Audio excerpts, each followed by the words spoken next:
Good morning, and thanks for checking out this video on how to wire a house with Romex.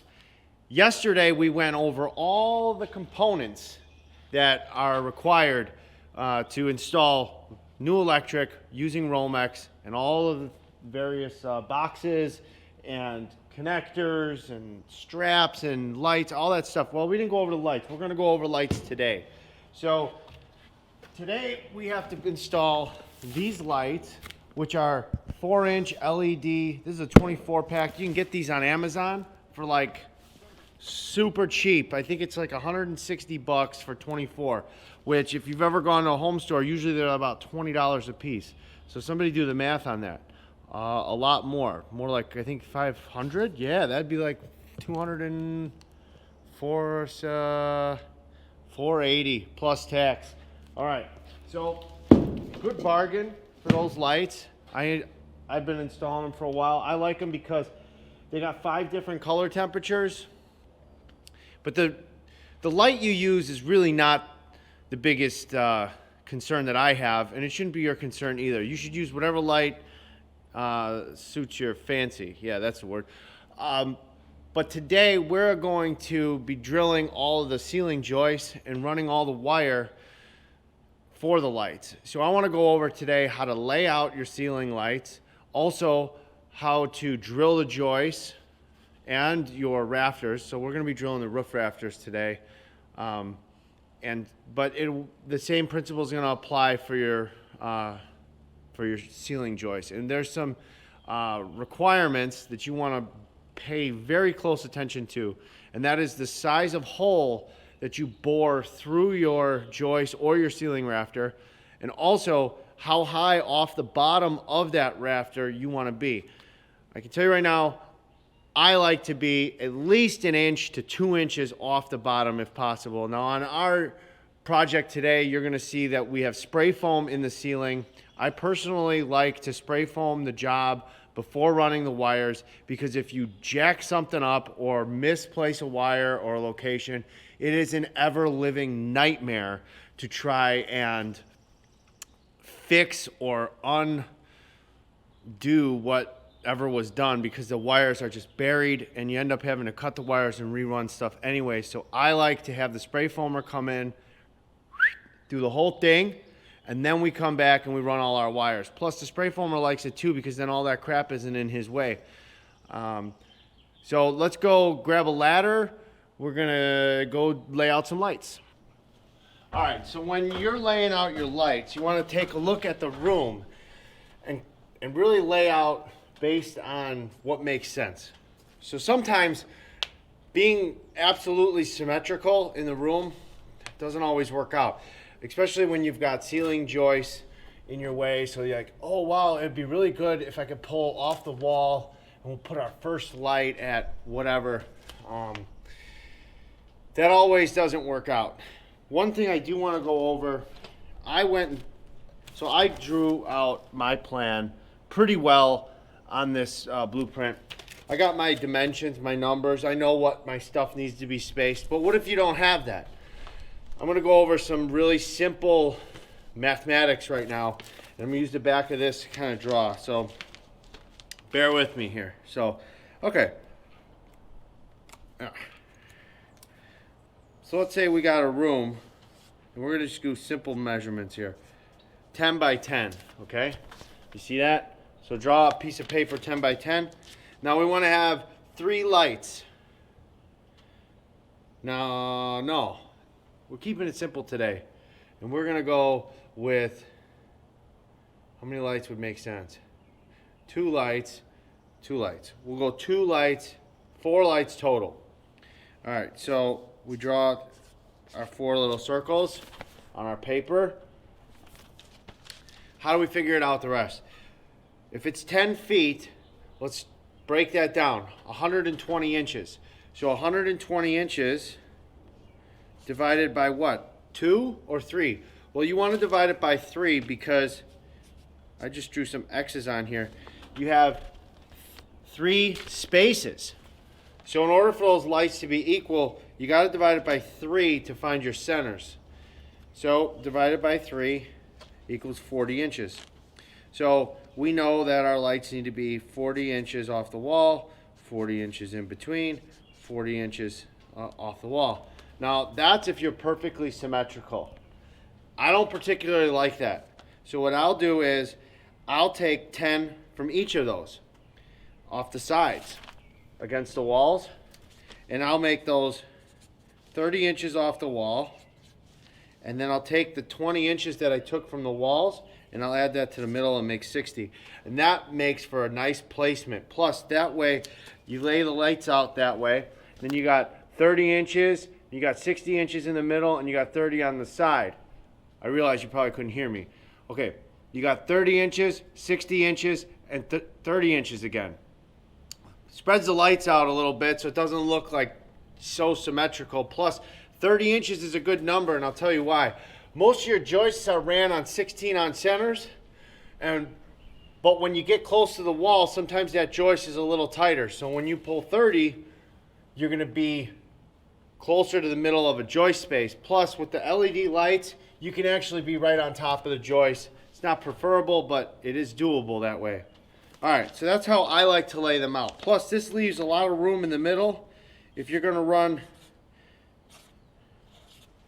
a paddle fan. That's my shitty paddle fan drawing, but you get the idea. That way, you don't want the lights to be too close to the paddle fan. And the reason for that is you'll get a lot what's called a helicopter effect, where the fan is just spinning and it's flickering the lights because of the shadow. So I like to keep the lights a decent amount away. Fortunately for us, this ceiling does not have a paddle fan. It's just the ceiling lights, and I have some measurements already for that. So I actually, because of the dimensions of this space, I'm going to go 36 off our rough framing. Now, what's nice about the spray foam is you can draw on it, and it works out really good that way. Because if you didn't have the spray foam, you'd be like reaching up into the joist space.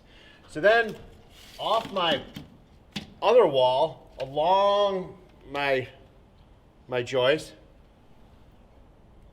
I'm going to mark 36 inches again. So these are actually going to be 36 on 36. And the reason for that is this is actually a loft area. So once I lay out all these lights, the drywallers are going to come in, they're going to drywall this whole loft area ceiling, and then our actual ceiling for our bedroom, which is also the floor of the loft, will then be framed in. Because it ends up being such a tight cavity, we frame things a little unconventionally here. So these lights I'm laying out are just going to be for storage area and maybe some light sleeping, but there's not going to be a lot of room up here for like activities, you know. Anyway, then what I'll do after I got some generalized marks, I'll transfer my marks down, and then I'll finalize my center point. After I do that, the next step in this process is to start drilling the holes. So I gotta go get a drill.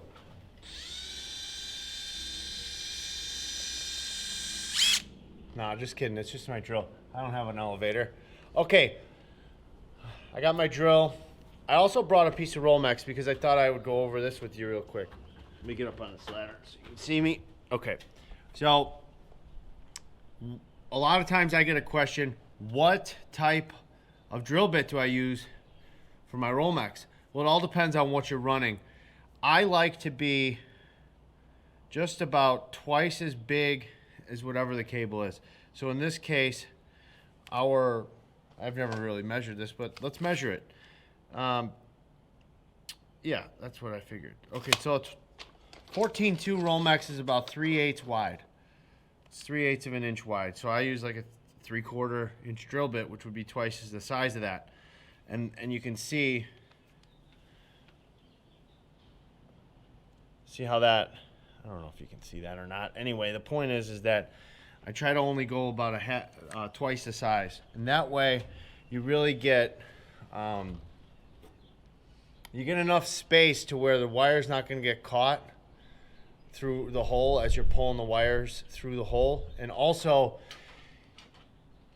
it's just a nice rule of thumb. You don't have to sit there and think about, well, is the inspector going to think that this hole's too big, or is it too small, or is it too tight, or whatever. But if you're running one piece of Romex through there, or even two, 3/4 inch holes should be fine.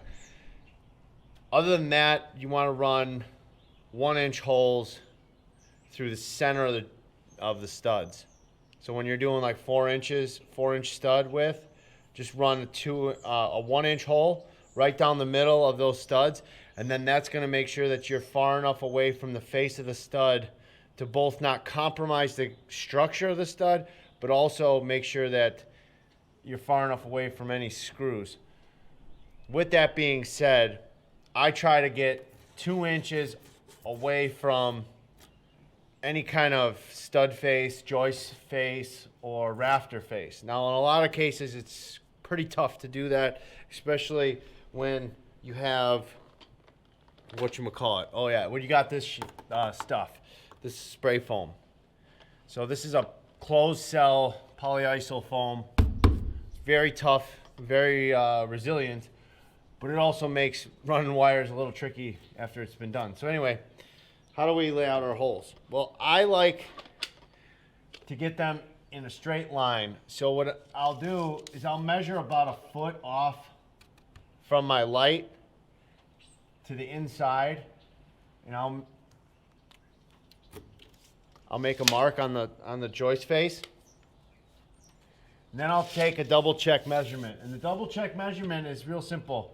See, this is no bueno. We don't want to be a foot off because we're at 48 inches. So although you're going to be far in on the hole, it's still kind of risky business to be anywhere near 48 inches because that's the width of a piece of drywall. So you want to be off that seam. So I'll check it the other way because they might run the drywall the other way. So we're looking for like 96 on this one. See, 96 is up here. So if 96 is up here, I'm gonna put that hole about 16 inches from my light instead of 12, and then that'll ensure me that no matter which way they run the drywall, nobody's putting a damn screw through my wire. Because I'm not a drywall guy. I don't run drywall. It's just not my bag. So, what did I say? Oh yeah, 16. So we'll just add 4 inches to our mark. Okay. Then, I'll try to get 2 inches out of here. In order to do that, I gotta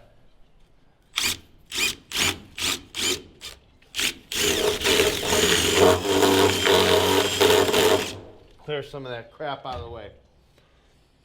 See, look at me. This is why I hate this crap.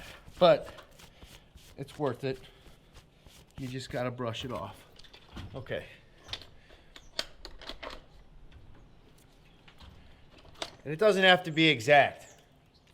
The screw for the drywall, like 5/8 for the ceiling, it's only gonna be 1 inch and 5/8 screw, so it's gonna go only 1 inch into the face of the joist. But why take chances? So I like to be 2 inches.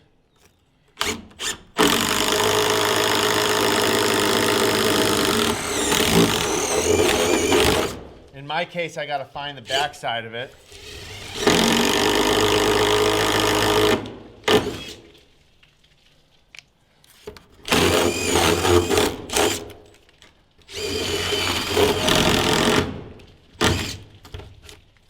Once I do that, my wire is going to lace through like so.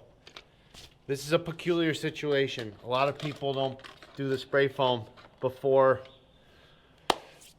they run the electric. The only reason I do it is because sometimes you need to make changes, and also I don't have a lot of stuff running through the ceiling. I only have the lights, and a lot of times I come up through the wall plates or something like that, and I come into a joist bay. So I'm not blasting through joists a lot. But a lot of you are going to be doing it that way. So let's move on. All right, so after you get your holes drilled, I like to use a rack. This is a spooling rack for Romex. And the way this works is you leave the package on, goes right on there like that. Then I go through and I take my packaging off. Once I get the packaging off, I find my end, which is pretty simple. That goes through the guide. And from here, it makes it really easy to pull as much wire as you need. And then you just set this on the floor somewhere. And you start pulling all your wire. You can pick one of these up for like, I don't know, 60 bucks, and they're great. They even come with a different type of base. Like this is for the floor, but they also make one that attaches to the stud, and you could put several different rolls on here and pull the same spools at the same time. I like to use it just in one, and you just have a couple of different spooling racks, but they do come in handy. So to the person that is going to never do Romex for the first time, I strongly recommend you pick up one of these. Otherwise, when you open this cable of wire, it's going to be all over the place. Okay, after you get all the wire ran, and you have some coffee, because it's that time of the morning, it's time to open up our lights.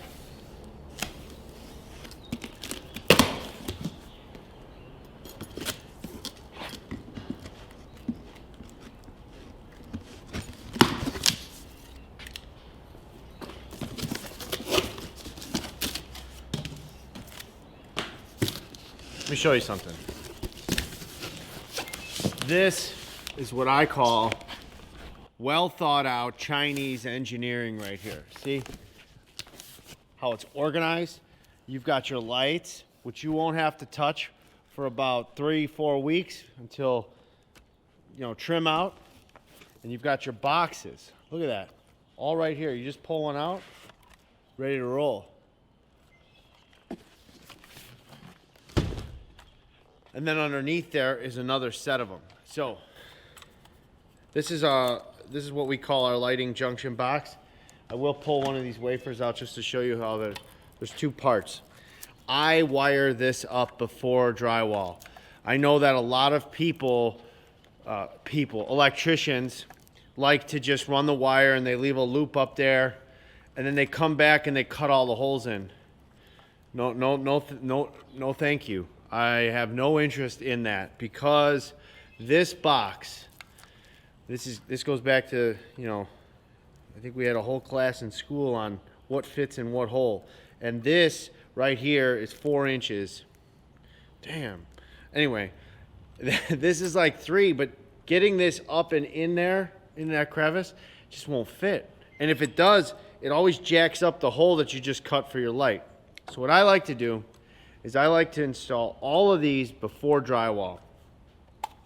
Yesterday I talked about how I hate using these little doodads, these plastic crap connectors, because they always fall out, especially when you're trying to trim these boxes.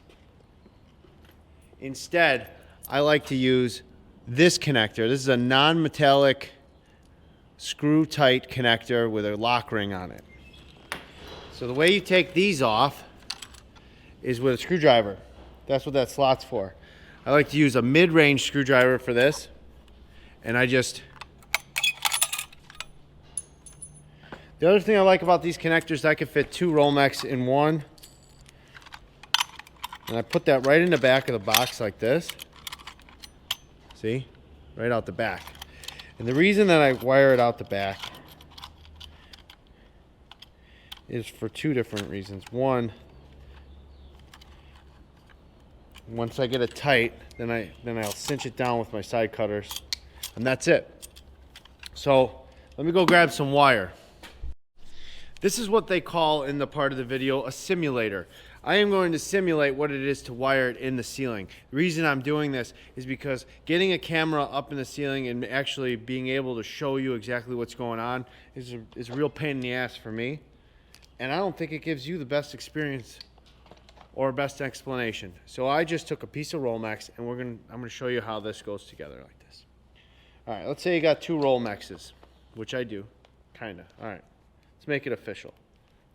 Now I got 2 Romexes.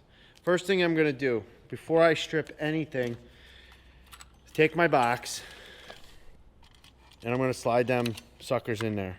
And you're gonna see there ain't a whole lot of room in there. So I will go maybe, I don't know, an inch or so past. Not much, I won't get crazy with it. I'll just go like that and I'll take my thumb and then that's where I'll mark it. From there, take these guys. These are great to have. You got to have a pair of Romex strippers. See on the side here? I don't know if you can see the numbers, but they have both 12. Oh, I'm flicking you off. Sorry. All right, so they have 14 and 12 on the side here, 12-2, whatnot. So anyways, hold it here. Find the 14-2. Strip that back. Paper's not included. Take that away, all the paper. And you're left with the 3 conductors. Your neutral, what's going to be your switch leg, and your ground. Do that to both pieces of wire at the same length. This is important. This is where everybody hijacks the box and makes it really more complicated than it needs to be. I'm a little crabby when it comes to this because I'm usually the guy who has to fix the stuff. And so I always get pissed at the trim out guy because sometimes it can be a little bit of a, I don't know. I don't know what they're thinking sometimes. Anyway, I know what I'm thinking. I'm thinking about stripping these about a ½ an inch. The nice thing about, so then you strip all your insulator back.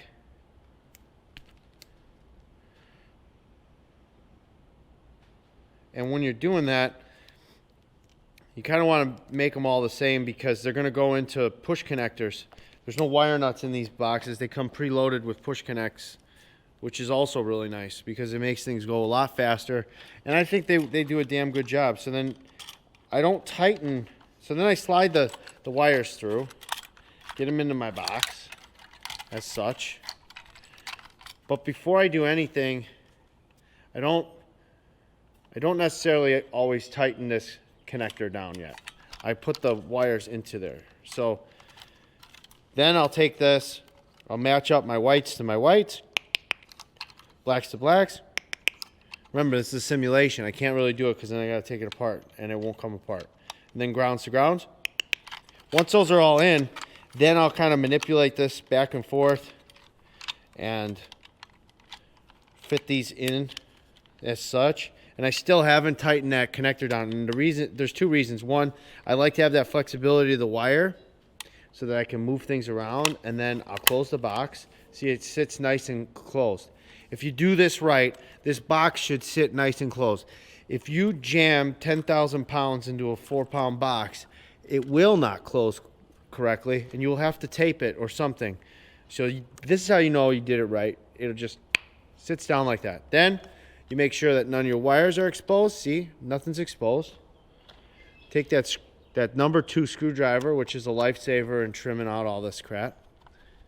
And spin all these down. And I'm not speeding up the camera. I'm just really talented. No, I've been doing this too long. All right, and then that's it. Then you got your box. Same thing as the outlets. You want to leave your service loop. So I like to leave a fistful of wire like that. Creates a little service loop. Turn it sideways so it sits nice and flat this way. And that goes in the ceiling. And then this wire, you put it exactly where the light is going to come out of the drywall. And you can use a piece of use a piece of wire or something to kind of hold that so they know where it comes down. And then the drywaller is forced to cut that hole. And you leave it on the drywaller. If they cover up a hole, hey, buddy, come back here. You got to fix this. And that's the best way I like to lay out the lights. That way you're not trying to find wires in the ceiling on the last day right before they decide they're going to move in, you know, the customer being they, or you being they. And then you install these on the trim out instead of installing all of what we just did on the trim out. Don't shortchange the job. That's what my dad would say. Look, there's been a lot of information. I got a lot of work to do. So that's the end of this video. If you haven't commented, only leave nice things to say or ask your questions. Happy to answer them. Like it. You should subscribe if you got this far in the video. Not a lot of people make it past the first 5 minutes, so you really should give yourself a pat on the back because you made it to the end. And like always, it's a pleasure to be with you, and I am going to do my damnedest. I mean, it's going to be a lot of work, but I'm going to try to put one of these suckers out every day.